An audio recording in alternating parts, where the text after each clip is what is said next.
2. Apocalipse capítulo 6, no versículo 1. Vamos ler o 1 e o 2. Quem já achou, levante, por favor.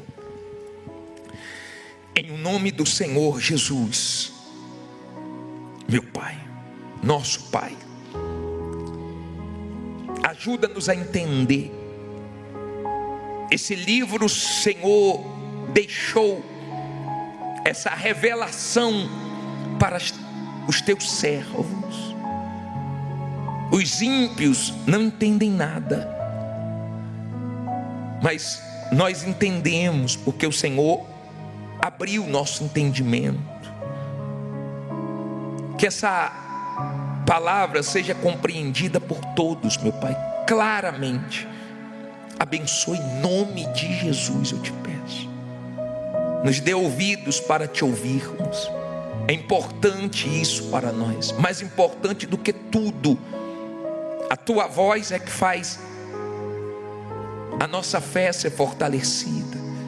É a tua palavra que nos guia, que nos ensina. Então fala conosco agora, em nome de Jesus. Eu empresto minha boca ao Senhor. Estou aqui de corpo, alma e espírito para ser usado por ti, em nome de Jesus. Amém. Graças a Deus. Olha para mim, por favor. Se o livro do Apocalipse fosse lido como os salmos são lidos, as pessoas seriam mais fortes espiritualmente falando.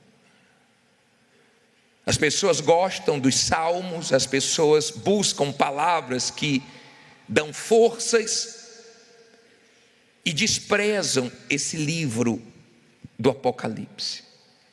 Esse livro que nos mostra como tudo vai terminar. E é importante você ter esse entendimento. Você não deve ter medo do livro do Apocalipse. Apocalipse significa revelação. Deus quer que você tenha essa revelação, esse entendimento do que vem pela frente. Esse livro é cheio de símbolos, justamente por causa disso. Para só os servos com entendimento de Deus compreenderem o que está escrito aqui. Não aprender sobre o Apocalipse é semelhante a você assistir um filme e sair do cinema ou desligar a TV antes do filme acabar. O final é o mais importante. E aqui está o final de tudo, de tudo. João começa tendo essa visão de Jesus glorificado. Depois, as 7 cartas para as 7 igrejas, simbolizando a totalidade das igrejas. Nós estamos incluídos em uma daquelas cartas. Uma das cartas do Apocalipse é você, é para você. Embora todas nos deixem lições. Depois ele tem a visão do trono, do cordeiro com o livro. Só o cordeiro, que é o Senhor Jesus, que abre o livro. E aqui começam a abertura dos 7 selos. E eu queria ler com você esse versículo 1 do capítulo 6, que diz assim: E havendo o cordeiro aberto um dos selos, olhei e ouvi um dos 4 animais que dizia, como em voz de quê? De trovão: vem e vê. E olhei, versículo 2, e eis que um cavalo, que cor? Branco. E o que estava sentado sobre ele tinha o quê? Um arco. Aparece flechas aí? Não, só o arco. E foi-lhe dada uma coroa, e saiu vitorioso para vencer. Olha para mim, por favor. Agora não converse, só ouça e pense, por favor. Os cavalos, os próximos 4 selos, né, esse e mais 3 selos, são os 4 cavalos, que simboliza guerra. Um período difícil que a humanidade vai enfrentar. Mas esse primeiro cavalo, embora muitas pessoas pensam que é o Senhor Jesus, porque aqui em Apocalipse também aparece um outro cavalo branco, e dá as características que é o Senhor Jesus, mas esse aqui não. Esse aqui simboliza o anticristo, o engano. Ele tem um arco, mas ele não tem flechas, porque a arma que ele vai usar é a arma do engano. Quanto mais engano no mundo, simboliza que nós estamos chegando perto do fim. Quanto mais engano tem nesse mundo, mais nós estamos chegando ao final de tudo. Aqui mostra como o anticristo vai agir. E você sabe que com um discurso, no cenário que nós já estamos vivendo, onde o mundo quer paz, um discurso de paz, de prosperidade, de um mundo melhor, quem vai contra? Ninguém vai contra. Quem for contra, logo logo vai ser eliminado, cancelado, bloqueado, separado. E você sabe que cada dia está ficando mais fácil do ser humano ser controlado. Nunca foi tão fácil para o ser humano ser controlado, ser achado, como agora, devido ao avanço da tecnologia. Eu fiz uma pergunta na inteligência artificial. Eu fiz uma pergunta e ele respondeu assim para mim: bispo, se você quiser eu detalho mais. Já chamou de bispo. Você vê que hoje, devido à internet, é fácil ter os nossos dados. Está fácil. Tem países que está tão fácil controlar, países de primeiro mundo, com dinheiro digital vai ficar mais fácil ainda. Então, do mesmo jeito que o Senhor Jesus, antes de vir, teve João Batista preparando o caminho para ele, hoje tem tudo sendo preparado para a chegada do engano, do anticristo. O espírito do anticristo já age, mas essa pessoa vai surgir unindo, com falsidade, como falso Messias, como falso Cristo, e a maioria infelizmente vai cair nesse engano, e quando acordar já vai ser tarde demais. Então ele vai chegar com boas propostas, ele vai chegar com um bom discurso, ele vai chegar agradando. Você vê, depois da Segunda Guerra Mundial, você vê união de países que você nunca imaginava. A Europa unida, a União Europeia. Então você consegue imaginar que não vai ser difícil para ele, com um bom discurso, ter um controle único, uma moeda única, uma religião única. Você já deve ter ouvido falar do ecumenismo.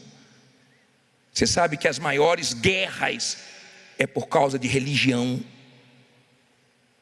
Então ele vai vir trabalhando pesado com um objetivo: de enganar. De enganar. Se você é uma pessoa de Deus, você é uma pessoa muito vigilante.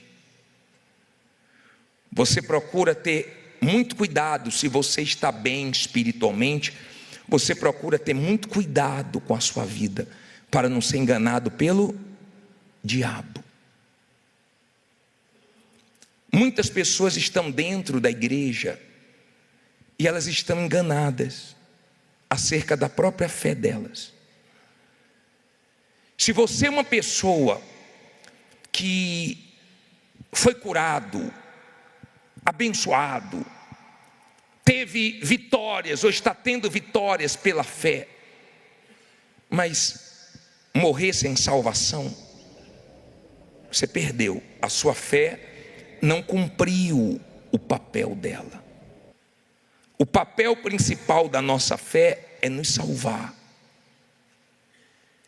A fé pode conquistar mundos e fundos, mas se você é uma pessoa de Deus, ainda que você não conquiste tudo o que você quer, se você conquistar a sua salvação, arrebentou. Essa semana que passou, um bispo nosso morreu dormindo. Você sabe o que é você estar dormindo e acordar no céu?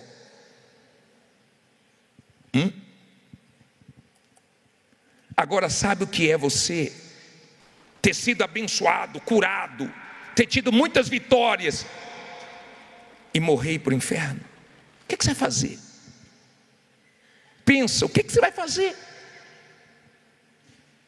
Se sua fé não te salvar, ela não serviu de nada, foi em vão. Se sua fé não te salvar, você está enganado dentro da igreja. O diabo está te enganando dentro da igreja. Se a sua fé não te mudar, se a sua fé não te salvar, se a sua fé não te transformar, você está enganado. O anticristo nem surgiu, mas o espírito do engano já está enganando você. Não se iluda com as coisas desse mundo, porque o diabo quer que você pense que a sua fé é só para o lado de cá, mas a nossa fé é principalmente para o lado de lá. Esse mundo, nós vamos mergulhar no livro do Apocalipse e você vai ver o que vem pela frente. Não são coisas boas, mas se você está salvo, você não está preocupado com isso, porque você sabe que Jesus vai arrebatar a igreja dele. Você sabe que enquanto você está aqui nesse mundo, Deus está te guardando. Claro, você fazendo sua parte. O diabo, ele não está ao nosso derredor manso, tranquilo. A Bíblia fala, vamos dizer que você é o púlpito, e eu estou aqui simbolizando o mal. A Bíblia fala que ele fica ao nosso derredor como o quê? Bramando como um leão, com fome, com sede de almas. O mal quer almas, ele quer almas, ele deseja a sua alma. Ele não desistiu de você, nem de mim. As pessoas que já foram endemoniadas, que em nome de Jesus elas foram libertas, saiba que vira e mexe o diabo volta para dar uma olhadinha, tá? Para ver se tem lugar para ele. Sabia disso? Você sabia que não é só Jesus que vai voltar? O diabo também volta, e sempre está olhando para ver se a vida está vazia, para ver se tem lugar para ele. O diabo não desistiu não, ele não está brincando não, ele não está de férias não, ele está ao nosso derredor, ele está aqui ó, furioso, revoltado, porque os seus olhos se abriram, porque você agora está andando na verdade, porque a sua alma não vai viver com ele eternamente, mas ele tem esperança de um dia sua alma voltar para as garras dele. Então ele volta, ele dá uma olhada, ele vê se tem como ter de volta quem ele perdeu. O diabo quer almas. Se você é uma pessoa de Deus, você vigia. Você está nesse mundo mal, mas você está vigiando, resistindo às tentações, às ofertas do diabo. Você está dizendo não para mulheres, para homens. Você está dizendo não para a sua vontade, para o pecado. Você está abrindo mão de tudo que não presta para preservar a sua salvação e não ser enganado pelo diabo. O anticristo é o espírito do engano. E as pessoas vão se dobrar, vão bater palmas, e quando acordarem, já vão estar presas nas garras do diabo. Nós estamos presenciando coisas fortes no nosso tempo. E a melhor coisa que você pode fazer é colocar dentro de você: cada dia eu vou ficar melhor espiritualmente. Eu vou terminar esse ano bem espiritualmente. Eu vou terminar esse ano de pé. Eu vou me encher do Espírito Santo. É a melhor coisa que você pode fazer. Amém? Estamos dando início ao jejum de Daniel nos últimos 21 dias do ano. Não é de comida não, você vai se desligar de informações.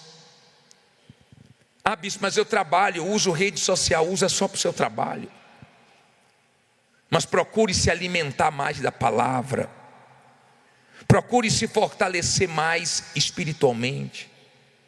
Procure gastar tempo com as coisas de Deus. Não seja aquele tipo de pessoa que busca Deus só aqui dentro, só dentro da igreja. Deus quer essa comunhão diária, essa dependência. Ele quer que de fato você seja dele, que a sua entrega seja verdadeira, que você viva nesse mundo esperando a sua salvação. É a melhor maneira de viver nesse mundo. Quando uma pessoa de Deus morre, nós falamos: ela foi promovida, ela está melhor do que nós. Daqui a pouco é minha hora, daqui a pouco é sua hora. Deus determinou isso.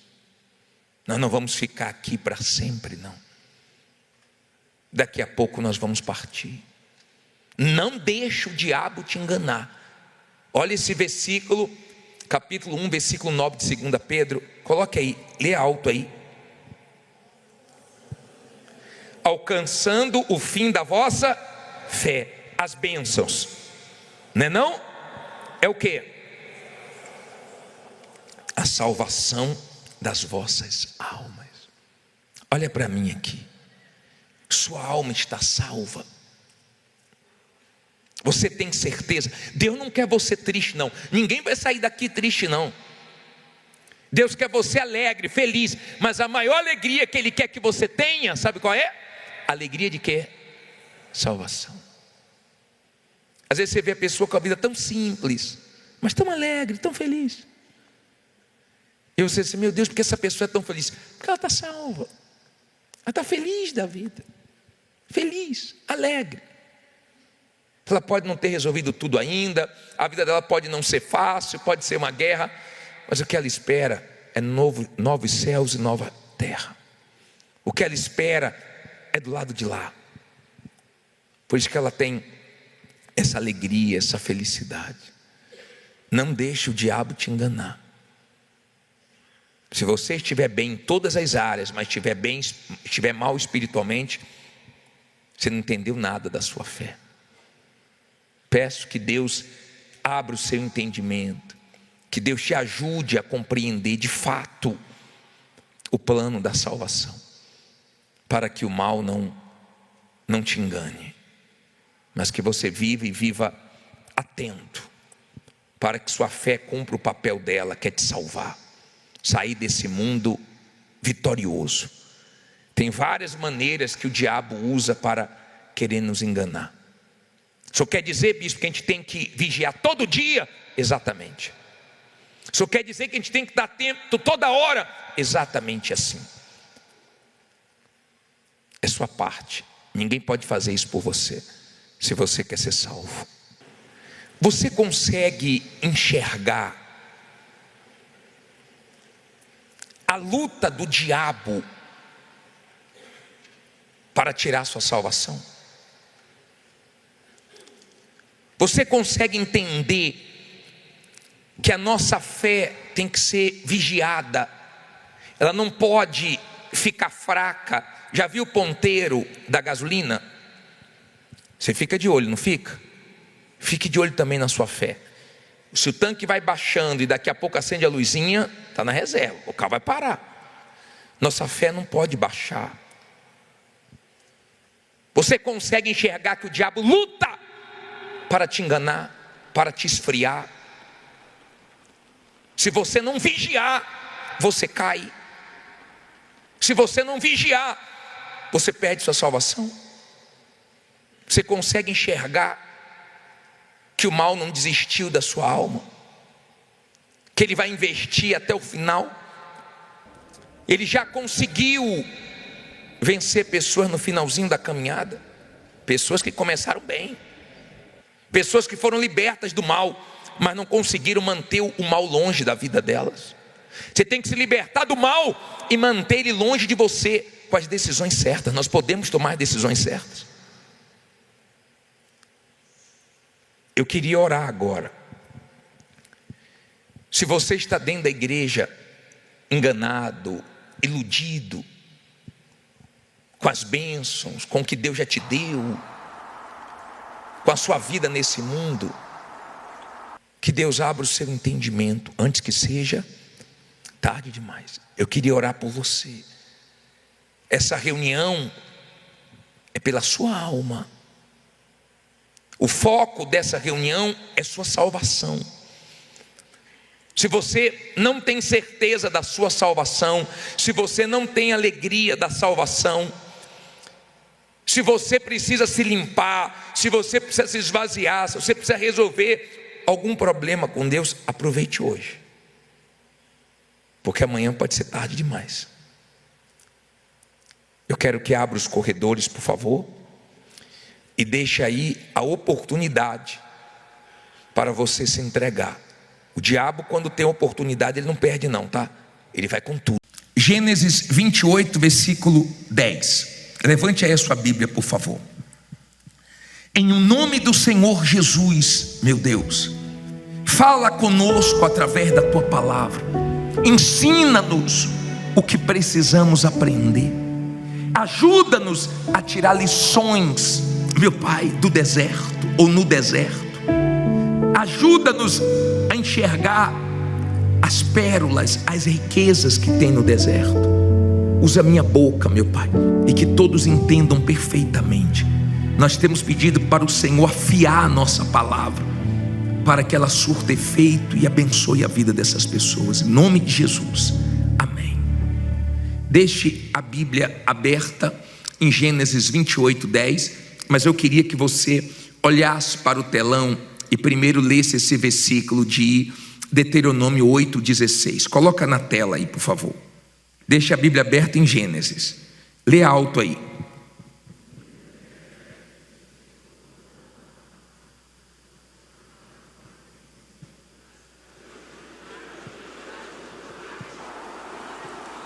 Vamos ler de novo com calma. Que no deserto te sustentou com o quê? Maná. Que teus pais não conheceram, para te humilhar e para te provar, para no fim te fazer o quê? Bem. Olha para mim, para você entender. Hoje nós vamos tirar lições do deserto. Ninguém gosta de passar pelo deserto. E o que Deus quer nos ensinar no deserto?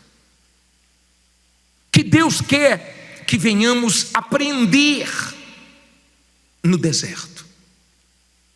No deserto, durante o dia, calor. No mesmo dia, à noite, é frio. Quando a pessoa está no deserto, em 24 horas, ela vive extremos. Tristezas e alegrias. Vitórias e derrotas. Ela sorri, ela chora. Mas a Bíblia diz que Deus ia como uma nuvem durante o dia, para trazer a sombra, e numa coluna de fogo à noite, para esquentar eles e protegê-los. Deus não quer que ninguém morra no deserto, embora no deserto tem muitos corpos, mas Deus não quer que ninguém morra no deserto. O que mais matou no deserto não foi a falta de alimentos, mas foi a murmuração do povo.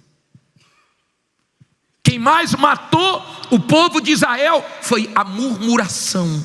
Eu vou dizer uma coisa para você: a vida nunca foi fácil e nunca vai ser, mas ela se torna mais difícil quando você está fraco espiritualmente, porque você começa a reclamar de tudo, você começa a se queixar de tudo, você começa a culpar todo mundo, e você começa a se tornar um murmurador, e isso vai matando a sua fé.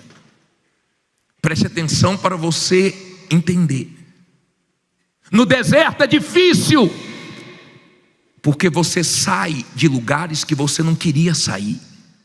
Você vai para lugares que você não queria ir, seja trabalhar, seja morar. Você passa por situações constrangedoras. Ele disse: no deserto você foi humilhado, provado, mas para no final te fazer bem. Quando você está no deserto, você aprende a dar valor a coisas simples, que você não estava dando valor na época da prosperidade, na época que estava dando tudo certo, na época que você estava por cima. Você começa a dar valor a coisas simples, mínimas. Quando você lê no livro de Êxodo 16, a partir do 12, você vai ver uma coisa que Deus queria ensinar no deserto, e você precisa aprender. Deus queria ensinar dependência. E quando o povo acordou, tinha maná. E Deus falou através de Moisés: pode colher, pode levar para casa o quanto vocês precisarem, mas não guarde para amanhã, porque amanhã Deus vai trazer de novo. E eles não ouviram, e aquele maná estragou, virou bicho, porque eles não confiaram em Deus. Depois de tudo que Deus tinha feito por eles, eles não confiaram em Deus. Aprenda uma coisa: ou você morre no deserto, ou você sai mais forte. Mas Deus só te tira do deserto quando você aprende. Depois de tudo que Deus fez na sua vida, olha a sua idade, olha as lutas que você já enfrentou. Depois de tudo que Deus já fez, Ele não aceita você não confiar nele. É um absurdo você não confiar em Deus. É um desaforo, é uma afronta. Depois de tudo que você já viu Deus fazer na sua vida, dar livramentos, você não dá confiança para Ele no deserto. Está dando para você entender? Escute, por favor. Eu não estou dizendo que é fácil passar pelo deserto. No deserto a gente chora. No deserto nós somos humilhados, provados. No deserto Deus permite cada coisa que a gente fica assim: meu Deus, como é que o Senhor está permitindo isso? Mas é para nós dependermos dEle. No deserto Deus quer comunhão. Lembra o que Jesus ensinou no Pai Nosso? Para pedirmos o pão de quantos dias? De uma semana, né? O pão nosso de cada ano, de cada mês, não todo dia. Deus não quer que você tenha comunhão com Ele só dia de segunda, só dentro da igreja. Ele quer saber o tempo que Ele vai ter seu lá fora. Ele quer saber o quanto você vai dar para Ele amanhã, na leitura da Bíblia, na oração, na comunhão, perguntando a Ele antes de agir. Ele quer saber se de fato você vai depender dEle, você vai ter comunhão com Ele. Ele quer cuidar de quem é dEle. E enquanto você não aprender a confiar no cuidado de Deus, então esqueça que você não vai sair do deserto. Você sai do deserto quando você aproveita o deserto para depender mais de Deus, para confiar mais em Deus e para ter mais comunhão com Ele. Então você sai do deserto mais forte, você sai do deserto mais firme. É mais perigoso para nós as vitórias, que pode nos levar a nos acomodarmos, a relaxarmos, do que as lutas, porque as lutas nos levam a orar, a buscar mais. A dificuldade leva até as pessoas que não vivem a fé a buscar Deus, a orar. Está dando para você entender? Deus não leva ninguém para o deserto para matar, para destruir, mas para ensinar. Então ele ensina que nós temos que depender dele, que nós temos que ter comunhão com ele. Ele ensina. Agora olha que interessante aqui, versículo 10. Até aí você entendeu? Diz assim: partiu, pois, Jacó de Berseba e foi a Harã. E chegou a um lugar onde passou a noite, porque já o sol era posto. E tomou uma das pedras daquele lugar e a pôs por seu travesseiro. E deitou-se naquele lugar. E fez o que no 12? Não ouvi. E sonhou. E eis que uma escada posta na terra, cujo topo tocava nos céus. E eis que os anjos de Deus subiam e desciam por ela. Olha para mim, por favor. Deixa a Bíblia aberta e olhe para mim. Jacó era pacato, Jacó era caseiro, Jacó vivia junto da mãe. O irmão de Jacó era caçador, estava acostumado a ficar sozinho no mato, caçando. Jacó não. Só que Jacó, ele teve uma situação com o irmão ameaçou ele de morte, ele teve que fugir para o deserto. E no deserto, ele não teve o apoio da família. E tem gente passando por isso. Ela está no deserto e nem familiares estão ajudando. Ele não estava acostumado a ficar sozinho. Mas quando você vai para o deserto, você começa a viver momentos que você não estava acostumado. Então você se vira como você nunca se virou antes. Às vezes até para comer, às vezes até para o básico. Você não está nem preocupado com o mês que vem, com o ano que vem. Você está preocupado com o que comer esse mês. Você está preocupado para não cortar sua luz, cortar sua água. Você está preocupado para não perder o carro, não perder o imóvel. Você está vivendo o que você não estava acostumado a viver, regrando, controlando, segura daqui, aperta dali. No deserto, de repente, pessoas da sua família que podem te ajudar, não te ajudam. Graças a Deus por isso, porque Deus quer que você dependa dele. Não é para ficar com mágoa, cara feia. Ah, pode me ajudar, não me ajuda. Não fale dos outros, quem vai te ajudar é Deus. Se ele te levou para o deserto, então é porque ele quer honrar. Ele quer deixar lições, mas ele quer honrar. Então Jacó estava no deserto, mas ele sonhou. Eu vou falar uma coisa para vocês. Tem gente aqui no maior deserto, na maior pindaíba, na maior luta, mas está cheio de sonhos, de projetos. Não tem ainda dinheiro, não tem ainda recursos, mas ela está cheia de sonhos, cheia de ideias, porque ela crê que logo logo Deus vai honrar, ela vai poder colocar isso em prática. Amém? Tem gente que não tem dinheiro para nada, mas está cheio de ideias aqui, ó. Onde vai morar, onde vai investir, o que vai fazer. Porque mesmo no deserto, ela não deixou de sonhar. Ele estava no deserto. Você sabe qual foi o travesseiro dele? Ele pegou uma pedra. Ele pegou uma pedra. Ele pegou essa pedra, colocou a cabeça e dormiu. Quando você é uma pessoa de fé, você pode estar no deserto, mas você está dormindo. Dormindo em paz. Dormindo crendo que Deus vai te honrar. Dormindo crendo que até dormindo Deus te abençoa. Você está dormindo, de repente num colchãozinho, ó, que você acorda com dor na coluna, que era para ter trocado, ó. Já passou a validade, ó. Você acorda e fala misericórdia, Jesus. Mas tu dorme.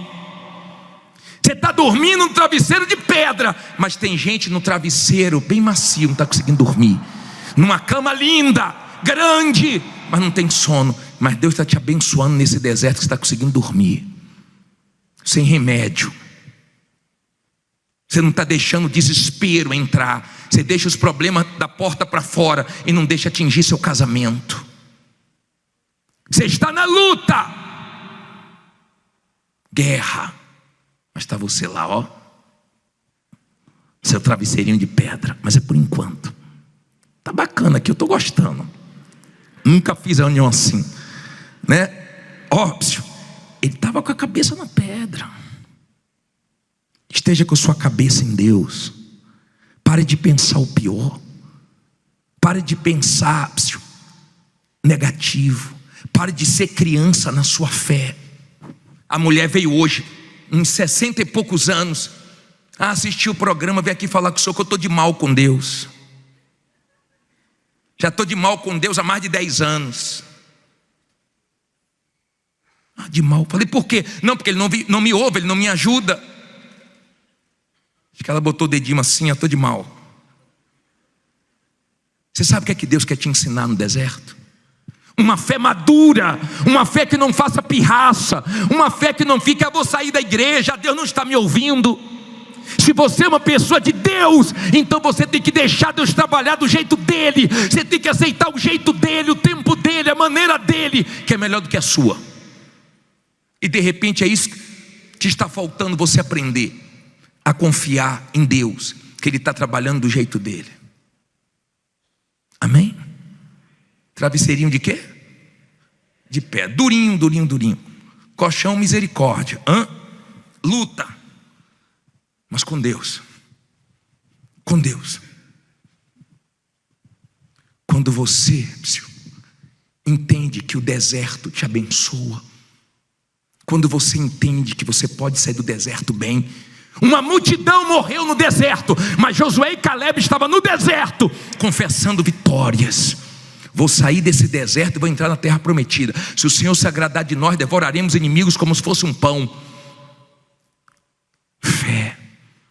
Deus está vendo você no deserto porque foi Ele que te colocou. E Ele sabe que você vai sair melhor desse deserto.